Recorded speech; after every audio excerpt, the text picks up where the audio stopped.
The Beast in the Cave by H.P. Lovecraft.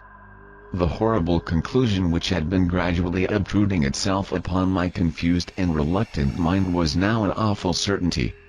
I was lost, completely, hopelessly lost in the vast and labyrinthine recesses of the mammoth cave. Turn as I might, in no direction could my straining vision seize on any object capable of serving as a guidepost to set me on the outward path. That never more should I behold the blessed light of day, or scan the pleasant hills and dales of the beautiful world outside, my reason could no longer entertain the slightest unbelief. Hope had departed. Yet, indoctrinated as I was by a life of philosophical study, I derived no small measure of satisfaction from my unimpassioned demeanor. For although I had frequently read of the wild frenzies into which were thrown the victims of similar situations, I experienced none of these, but stood quiet as soon as I clearly realized the loss of my bearings. Nor did the thought that I had probably wandered beyond the utmost limits of an ordinary search cause me to abandon my composure even for a moment. If I must die, I reflected, then was this terrible yet majestic cavern as welcome a sepulchre as that which any churchyard might afford.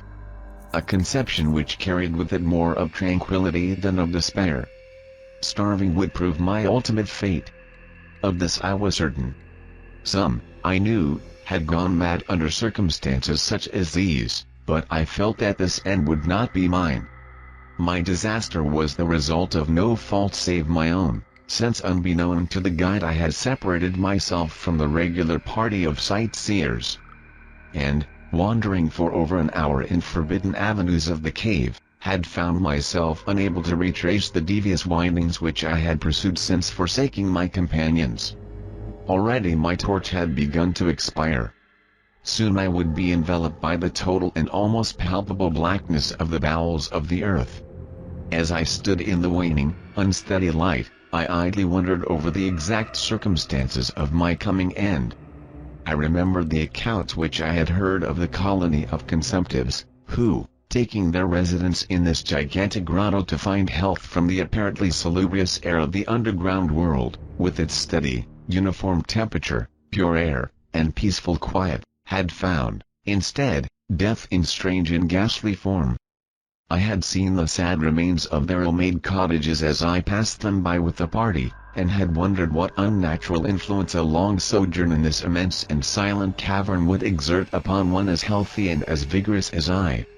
Now, I grimly told myself, my opportunity for settling this point had arrived, provided that want of food should not bring me too speedy a departure from this life. As the last fitful rays of my torch faded into obscurity, I resolved to leave no stone unturned, no possible means of escape neglected.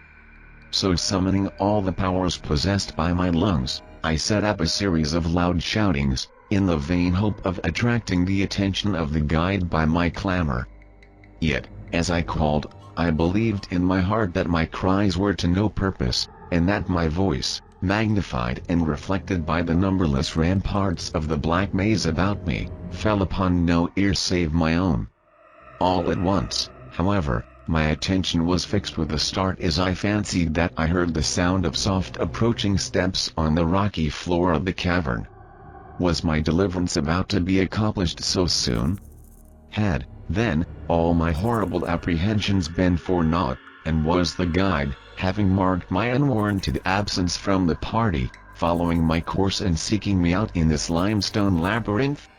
Whilst these joyful queries arose in my brain, I was on the point of renewing my cries, in order that my discovery might come the sooner, when in an instant my delight was turned to horror as I listened. For my ever-acute ear, now sharpened in even greater degree by the complete silence of the cave, bore to my benumbed understanding the unexpected and dreadful knowledge that these footfalls were not like those of any mortal man. In the unearthly stillness of this subterranean region, the tread of the booted guide would have sounded like a series of sharp and incisive blows. These impacts were soft, and stealthy, as of the padded paws of some feline. Besides, at times, when I listened carefully, I seemed to trace the falls of 4 instead of 2 feet. I was now convinced that I had by my cries aroused and attracted some wild beast, perhaps a mountain lion which had accidentally strayed within the cave. Perhaps, I considered, the Almighty had chosen for me a swifter and more merciful death than that of hunger.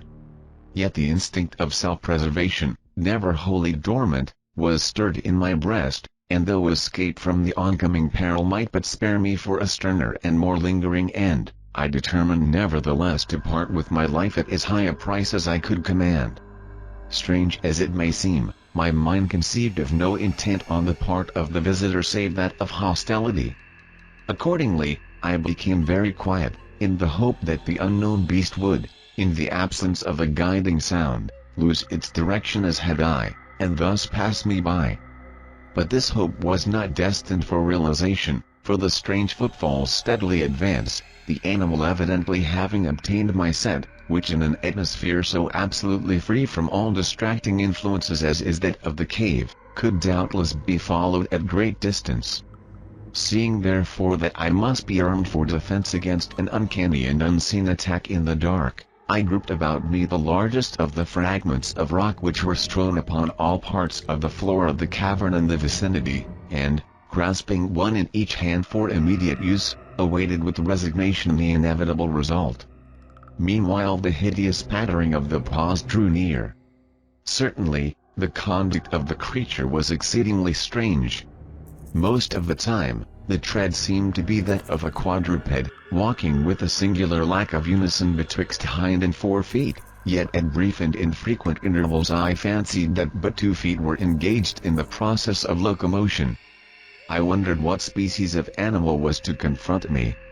It must, I thought, be some unfortunate beast who had paid for its curiosity to investigate one of the entrances of the fearful grotto with a lifelong confinement in its interminable recesses. It doubtless obtained as food the eyeless fish, bats, and rats of the cave, as well as some of the ordinary fish that are wafted in at every freshet of Green River, which communicates in some occult manner with the waters of the cave. I occupied my terrible vigil with grotesque conjectures of what alterations cave life might have wrought in the physical structure of the beast, remembering the awful appearances ascribed by local tradition to the consumptives who had died after long residence in the cavern. Then I remembered with a start that, even should I succeed in killing my antagonist, I should never behold its form, as my torch had long since been extinct, and I was entirely unprovided with matches. The tension on my brain now became frightful. My disordered fancy conjured up hideous and fearsome shapes from the sinister darkness that surrounded me, and that actually seemed to press upon my body. Nearer, nearer, the dreadful footfalls approached. It seemed that I must give vent to a piercing scream, yet had I been sufficiently irresolute to attempt such a thing, my voice could scarce have responded. I was petrified, rooted to the spot. I doubted if my right arm would allow me to hurl its missile at the oncoming thing when the crucial moment should arrive. Now the steady pat, pat, of the steps was close at hand. Now, very close. I could hear the labored breathing of the animal, and terror-struck as I was, I realized that it must have come from a considerable distance, and was correspondingly fatigued. Suddenly the spell broke. My right hand, guided by my ever-trustworthy sense of hearing, threw with full force the sharp-angled bit of limestone which it contained, toward that point in the darkness from which emanated the breathing and pattering, and, wonderful to relate, it nearly reached its goal, for I heard the thing jump, landing at a distance away, where it seemed to pause. Having readjusted my aim, I discharged my second missile, this time most effectively, for with a flood of joy I listened as the creature fell in what sounded like a complete collapse, and evidently remained prone and unmoving. Almost overpowered by the great relief which rushed over me, I reeled back against the wall. The breathing continued, in heavy, gasping inhalations and expirations, whence I realized that I had no more than wounded the creature. And now all desire to examine the thing ceased. At last something allied to groundless, superstitious fear had entered my brain, and I did not approach the body, nor did I continue to cast stones at it in order to complete the extinction of its life. Instead, I ran at full speed in what was, as nearly as I could estimate in my frenzied condition, the direction from which I had come. Suddenly I heard a sound, or rather, a regular succession of sounds. In another instant they had resolved themselves into a series of sharp, metallic clicks. This time there was no doubt. It was the guide. And then I shouted, yelled, screamed, even shrieked with joy as I beheld in the vaulted arches above the faint and glimmering effulgence which I knew to be the reflected light of an approaching torch. I ran to meet the flare, and before I could completely understand what had occurred, was lying upon the ground at the feet of the guide, embracing his boots, and gibbering, despite my boasted reserve, in a most meaningless and idiotic manner, pouring out my terrible story, and at the same time overwhelming my auditor with protestations of gratitude. At length I awoke to something like my normal consciousness. The guide had noted my absence upon the arrival of the party at the entrance of the cave, and had, from his own intuitive sense of direction, proceeded to make a thorough canvass of the by-passages just ahead of where he had last spoken to me, locating my whereabouts after a quest of about 4 hours. By the time he had related this to me, I, emboldened by his torch and his company, began to reflect upon the strange beast which I had wounded but a short distance back in the darkness, and suggested that we ascertain, by the rushlight's aid, what manner of creature was my victim. Accordingly I retraced my steps, this time with a courage born of companionship, to the scene of my terrible experience. Soon we descried a white object upon the floor, an object whiter even than the gleaming limestone itself. Cautiously advancing, we gave vent to a simultaneous ejaculation of wonderment, for of all the unnatural monsters either of us had in our lifetimes beheld, this was in surpassing degree the strangest. It appeared to be an anthropoid ape of large proportions, escaped, perhaps, from some itinerant menagerie. Its hair was snow white, a thing due no doubt to the bleaching action of a long existence within the inky confines of the cave, but it was also surprisingly thin, being indeed largely absent save on the head, where it was of such length and abundance that it fell over the shoulders in considerable profusion. The face was turned away from us, as the creature lay almost directly upon it. The inclination of the limbs was very singular, explaining, however, the alternation in their use which I had before noted, whereby the beast used sometimes all 4, and on other occasions but 2 for its progress. From the tips of the fingers or toes long nail-like claws extended. The hands or feet were not prehensile, a fact that I ascribed to that long residence in the cave which, as I before mentioned, seemed evident from the all-pervading and almost unearthly whiteness so characteristic of the whole anatomy. No tail seemed to be present. The respiration had now grown very feeble, and the guide had drawn his pistol with the evident intent of dispatching the creature, when a sudden sound emitted by the latter caused the weapon to fall unused. The sound was of a nature difficult to describe.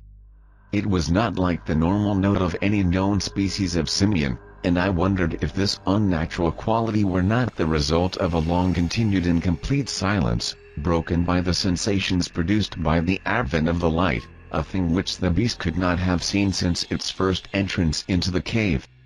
The sound, which I might feebly attempt to classify as a kind of deep-toned chattering, was faintly continued. All at once a fleeting spasm of energy seemed to pass through the frame of the beast. The paws went through a convulsive motion, and the limbs contracted. With a jerk, the white body rolled over so that its face was turned in our direction. For a moment I was so struck with horror at the eyes thus revealed that I noted nothing else. They were black, those eyes, deep, jetty black, in hideous contrast to the snow-white hair and flesh. Like those of other cave denizens, they were deeply sunken in their orbits, and were entirely destitute of iris. As I looked more closely, I saw that they were set in a face less prognathous than that of the average ape, and infinitely more hairy. The nose was quite distinct. As we gazed upon the uncanny sight presented to our vision, the thick lips opened, and several sounds issued from them, after which the thing relaxed in death. The guide clutched my coat sleeve and trembled so violently that the light shook fitfully, casting weird, moving shadows on the walls about us. I made no motion, but stood rigidly still, my horrified eyes fixed upon the floor ahead. Then fear left, and wonder, awe, compassion, and reverence succeeded in its place, for the sounds uttered by the stricken figure that lay stretched out on the limestone had told us the awesome truth. The creature I had killed, the strange beast of the unfathomed cave was, or had at one time been, a man.